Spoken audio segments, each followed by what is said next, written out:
Hello, everyone. Welcome. My name is Emily Underwood. I'm the Community Initiative Specialist with the Missouri Historical Society. I want to thank you all for joining us today for this STL History Live presentation about small objects, big stories. Before we get started, I wanted to just express a little bit of gratitude first to our members. Thank you so much for your continued support of the Historical Society. We really appreciate that.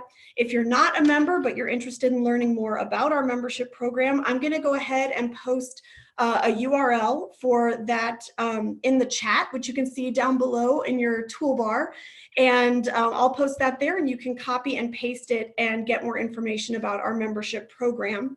I also want to express our gratitude to the Zoo Museum Tax District and say thank you to all of you for your tax contributions that help support our work as well.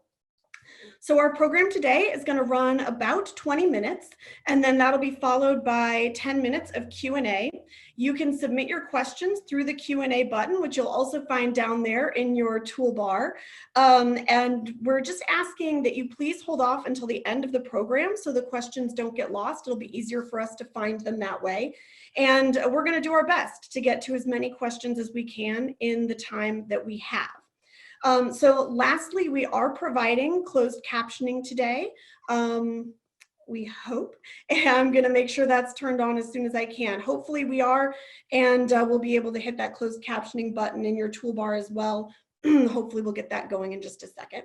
And with that, I'm going to turn it over to Hattie Felton. Hattie is our senior curator, and she's going to share some objects from our collections today that are small objects, but they have very big stories to tell. So take it away, Hattie. Hello, everyone. Thank you so much for joining us today. I'm really excited to share this presentation with you. I'm going to go ahead and pull my PowerPoint up. All right, I think you should be able to see. So I just want to introduce myself a little bit. Like Emily said, I'm the senior curator, but I work with an amazing team of curators at MHS, and together we care for a huge collection of more than 170,000 objects. And you know, those collections are such a rich source of information for us as we work to put together exhibits, as we write blog posts and social media content, and as we put out articles for readers as well. And those objects are a big source of inspiration for me as I put together presentations. And some of the objects in our collection that get the most attention, especially in our museum building, are the really big ones. So you walk into our grand hall at the museum, and above your head is the Spirit of St. Louis sister plane that's so large you can't miss it. It's really awe-inspiring. And other pieces that we have that are large that have gotten a lot of attention in our exhibits as well are things like the painting Flores Mexicanas, which was on exhibit recently. It's about 9 foot by 12 foot. It's a huge painting.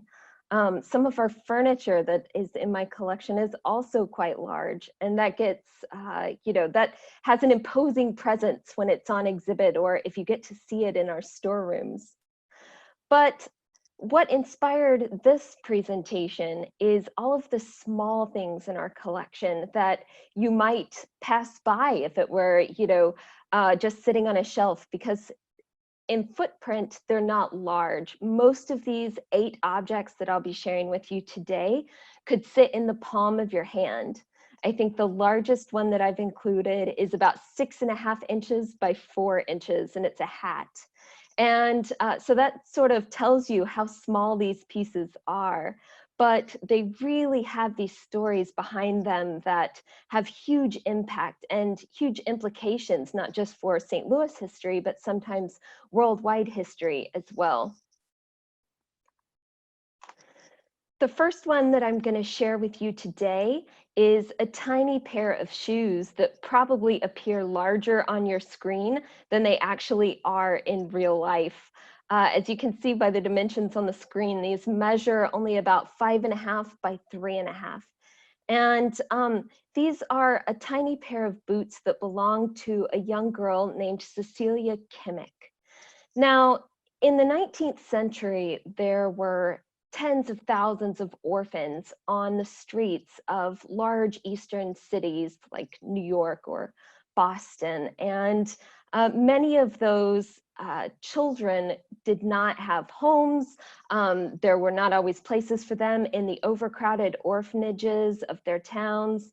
And so there was one Methodist minister that had an idea for helping these children get homes out in the Western states where there was less overcrowding. So he had the idea to partner with railroads to actually take these children on rail cars and ship them west to cities like St. Louis. And some of these children had been asked for by eager families who were anxious to adopt a new child. And then some of them did not know they were going to homes. They were just taken west and, taken out of the train and offered to waiting families who might want them. And some of them had wonderful lives, and for some it was quite hard. But these boots belong to, like I said, Cecilia. And Cecilia was from an orphanage in New York City, and she eventually came to live in Baldwin to live with Kate and Jacob Crumry. Now, the Crumrys were eager to adopt a young girl, and they had written to an orphanage in New York asking for a young girl, around 2 to 3 years old, and they were promised a young girl named Emma Ryder. And Emma was to be sent to them in New York City on the train. And on the day that they went to Union Station to pick her up, there was actually a mix-up, and Emma's coat that had her identification tag pinned to the lapel was switched with Cecilia's coat.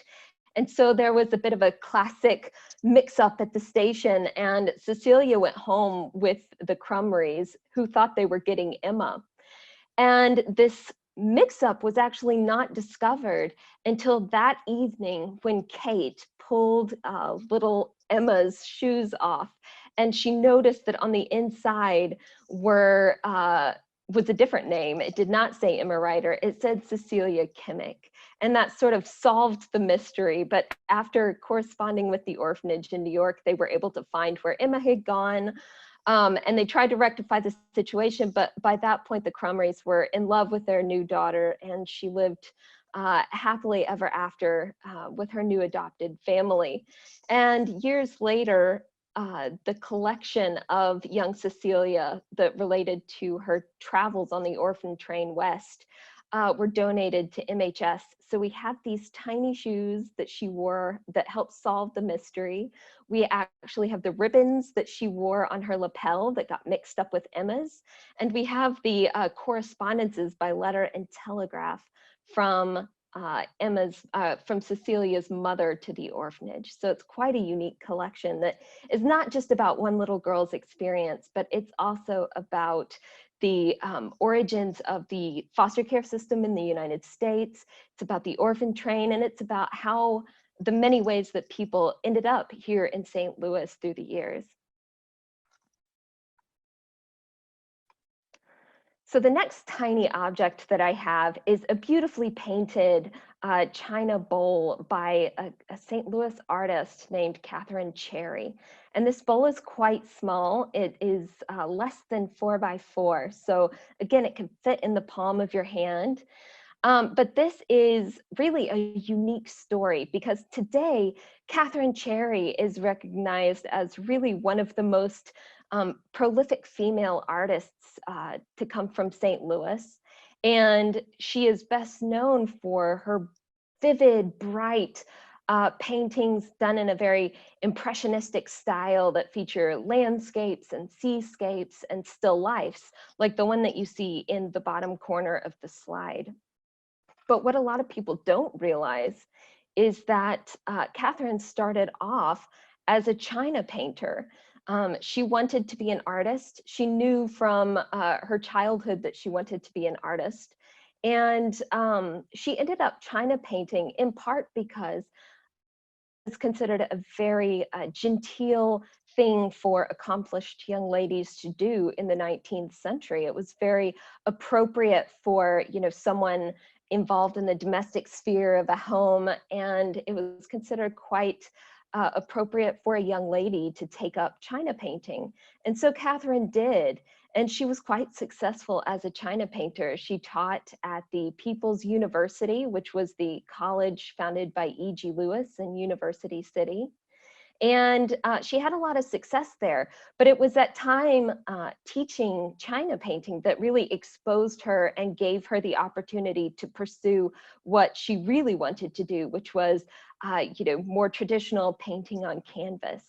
And so through that experience, she was able to then go east and study in New York and in Pennsylvania with really accomplished artists of the time. And she came back to St. Louis and was able to secure a job as head of the art department at Principia. And she established herself as a really well-known St. Louis artist. But what makes this tiny, beautiful bowl so special is that it's signed and dated, and it's one of the earliest known pieces of her China painting work.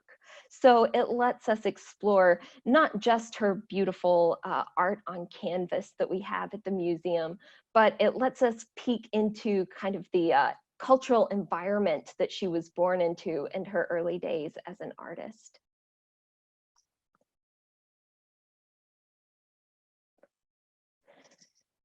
So this is a unique piece that has a story tied to this young boy you see in the photograph. His name was Tom Singer.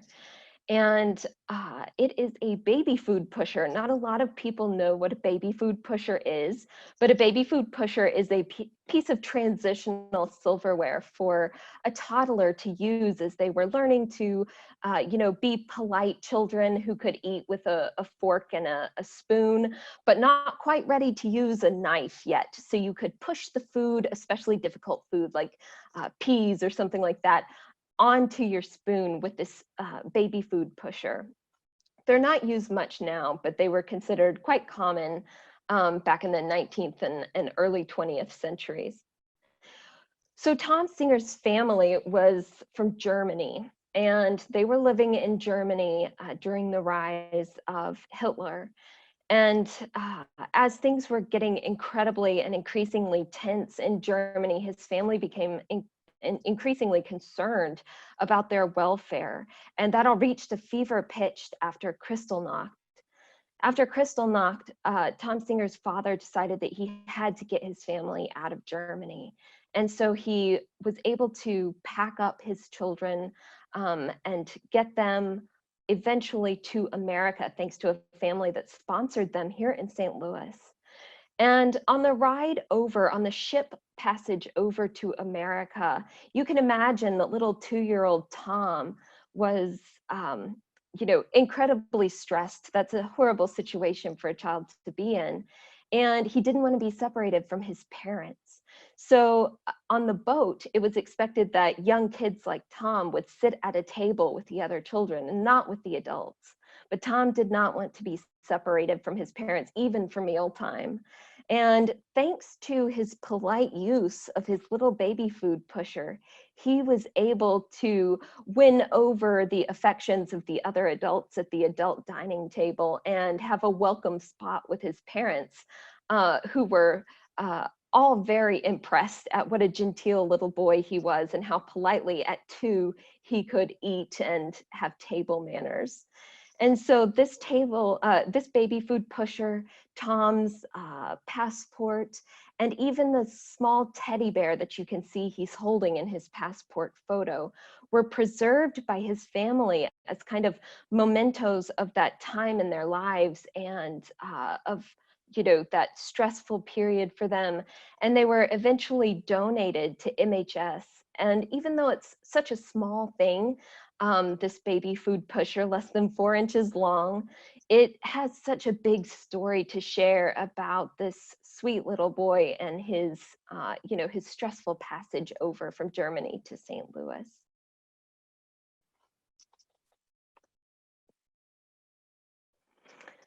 So my next item here is a small illustration, and this is just one sketch from a much larger sketchbook, but each page measures about 4 inches by 6 inches.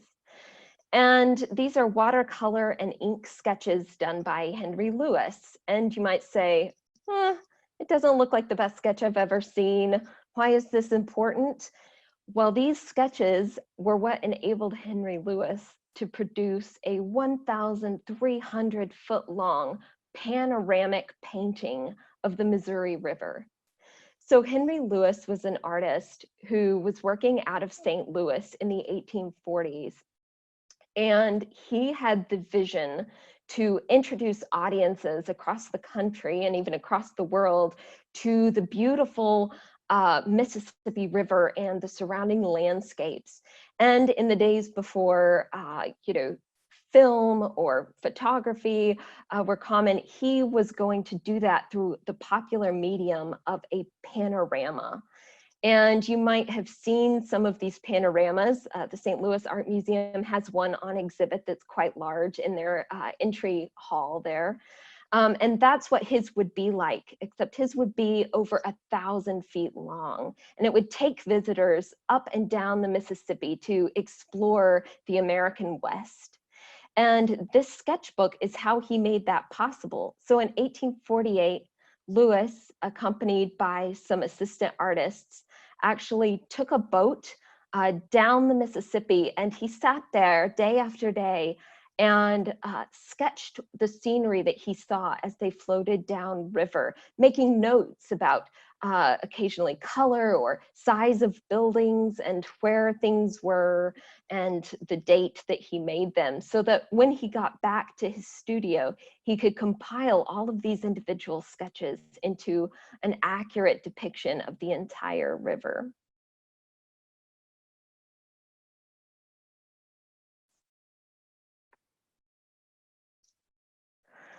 So this is another favorite tiny object that we have in the collection, and this is actually part of David Lobig's collection, who's our curator of environmental life.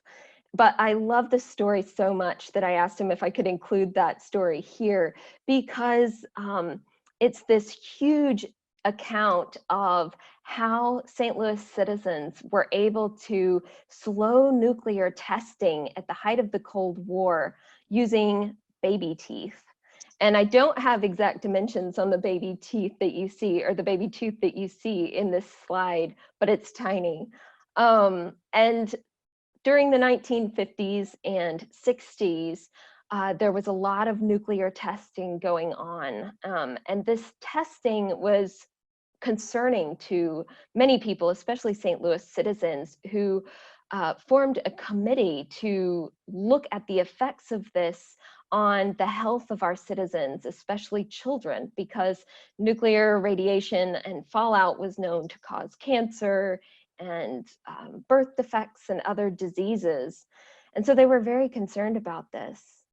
And using these, using teeth, they were able to measure the levels of harmful radiation in children. And they were able to compile through donated teeth, through children who chose not to send their tooth to the tooth fairy, but rather to this St. Louis baby tooth survey. They were able to compile more than 300,000 baby teeth to do testing on and determine scientifically that the levels of harmful radiation in children's teeth were directly tied with nuclear testing. And through all of those teeth and through those initiative here in St. Louis, we were able to get a much reduced rate of above ground nuclear testing from the US government, to pass legislation around that in the 1960s. So even though a baby tooth is a tiny object, St. Louis baby teeth in the 1950s and 60s ended up having an impact that reached not just St. Louisans, but all Americans as well. And we really have to thank those kids who sent their baby teeth in.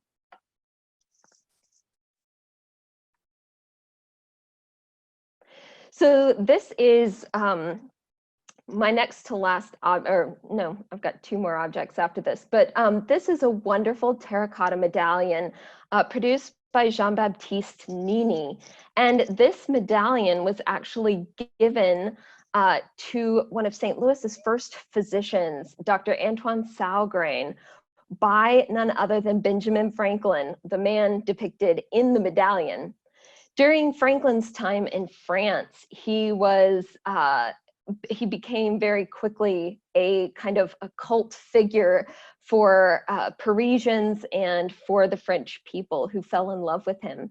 And as sort of a souvenir of his time there, Nini produced these medallions to sell to people who wanted to have kind of a reminder of Franklin and his time in France. And so Franklin kept some of these, and over the years, he actually gave them to some special people, friends and family in his life. And one of the people who received one of his medallions was Dr. Saugrain, who came to America from France as a young boy in his 20s in the late 1700s. And Saugrain actually came with a letter of introduction to stay with Benjamin Franklin for his first few months here in North America.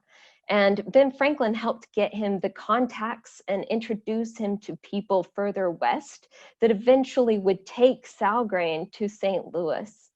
And so it's thanks in large part to Benjamin Franklin that Saugrain ended up coming out to the Western territories of the United States and ended up settling here in St. Louis to become our first physician. Now, this medallion and some portrait miniatures of the Saugrain family were preserved and passed down and recently donated to us. And so I think it's a really fun reminder, even though it's small. It's a really fun reminder of kind of the national and international connections that early St. Louis had, even, you know, in the first years of the 1800s.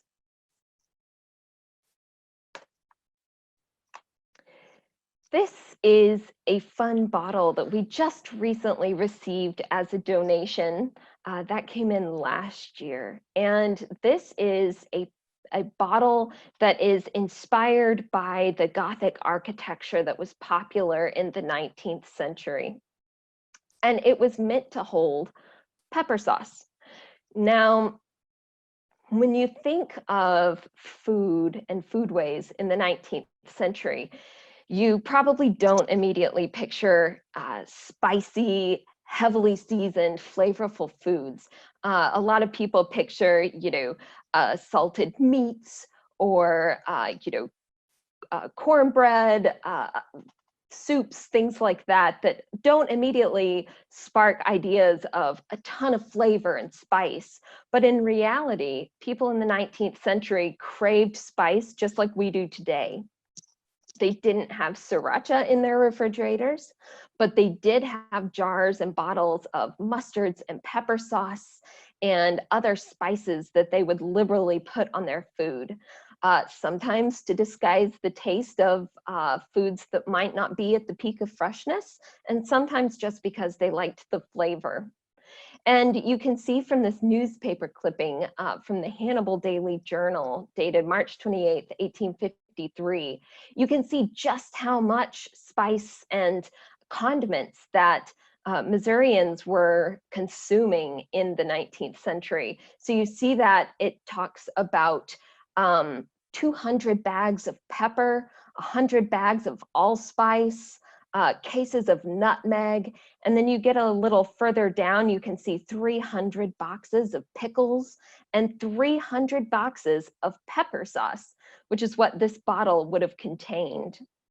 So when you think about the 19th century, think about think about the foods and think about how people weren't that different from us, and tastes haven't changed as much as you might think they would have. People really liked their spice back in the 19th century. All right, this is my last object.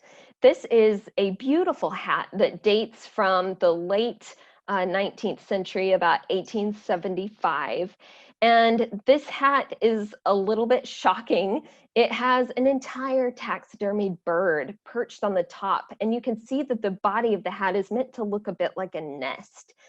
Now, we're used to seeing feathers on hats. People still put feathers on hats today. But back in the 19th century, the craze for feathers and even entire birds to use in women's hats was actually decimating entire bird populations. In the 1890s, early years of the 20th century, there were up to 5 million birds being killed every year just for women's hats. That's a huge number of birds. It's really quite shocking to think about that many dying for women's fashion. And they were incredibly valuable. So feathers at the time went for huge amounts of money. I've read accounts that say ounce per ounce. Some bird feathers were comparable to gold at the time. So people were paying dearly to get these animals to put on their hats. Made quite a statement, as you can see in the lady's hat in the lower left-hand corner.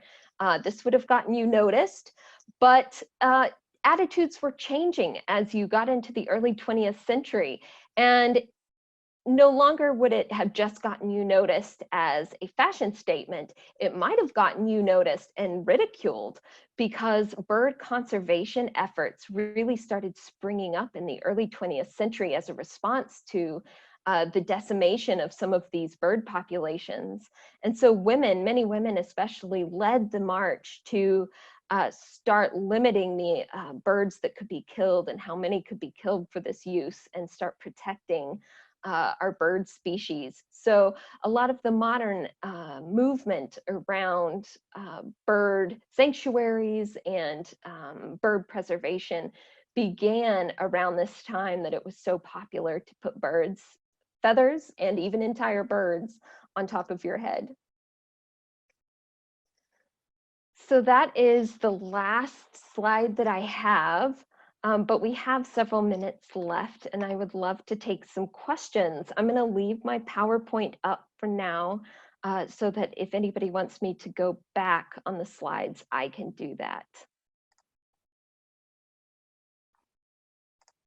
Let's look at the questions here. Oh, okay, great. What year was the Cherry China Bowl dated?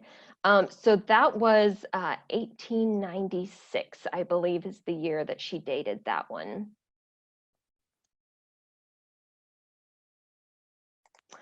Can I repeat the number of birds used for hats? Yes.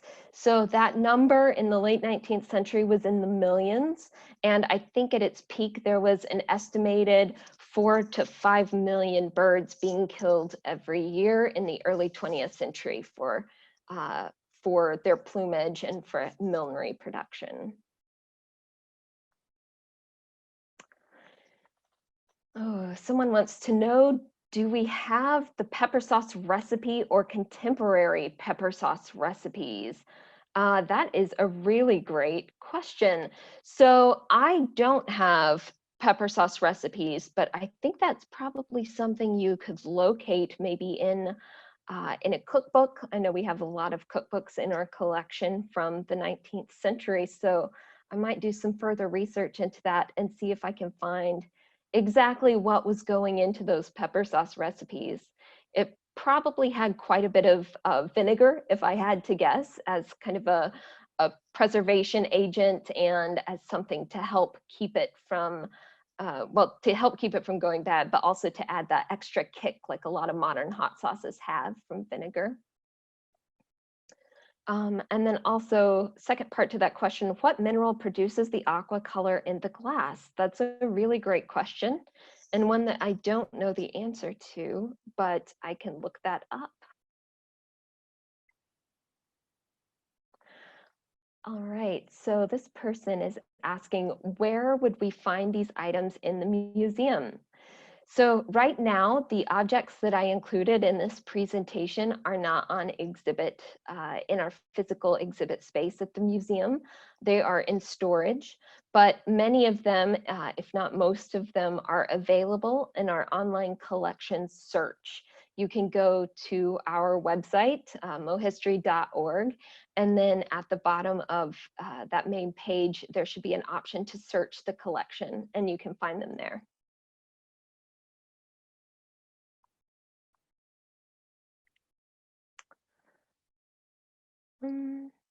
Yes. Oh, so someone's asking about the production of pepper sauce in the mid-19th century. Would it have been made far away from Missouri and shipped across the country, or did it have to be locally made? So I am not aware of many places here in Missouri that were making things like pepper sauce. To my knowledge, most of that was being shipped in from other locations, factories in other states that were making this in large quantities and sending it westward or wherever. And these things came in on steamboats. And one of the ways we know what was in that bottle is by documentation from steamboat wreckages. So if you look at like the steamboat Arabia in Kansas City, they were actually able to recover similar cathedral pepper sauce bottles with the content still there. So these were definitely something that were being shipped in from other places.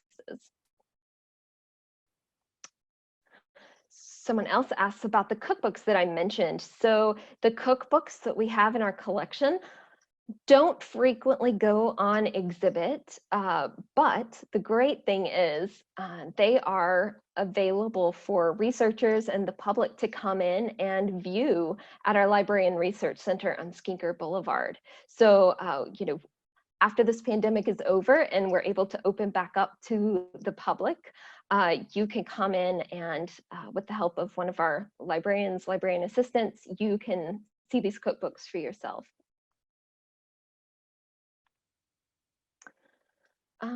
Is there a way to see other sketches by Henry Lewis? Great question. So as of right now, all of those other Lewis sketches are not digitized, but I am working on cataloging those so that we can get them made available on our cross collection search. And we have time, I think, for another one or two. Do we have time, Emily, for another question? Yeah, we can do like one or two questions. That's fine. Okay. So, oh, yes. So someone asks, they may, about Tom's family leaving Germany because they were Jewish. Yes, I think I might have neglected to say that. I'm so familiar with his story at this point that sometimes I leave out that crucial detail. But yes, Tom's family was Jewish and was facing persecution for that in Germany. But thankfully, we're able to make it to St. Louis. Let's see.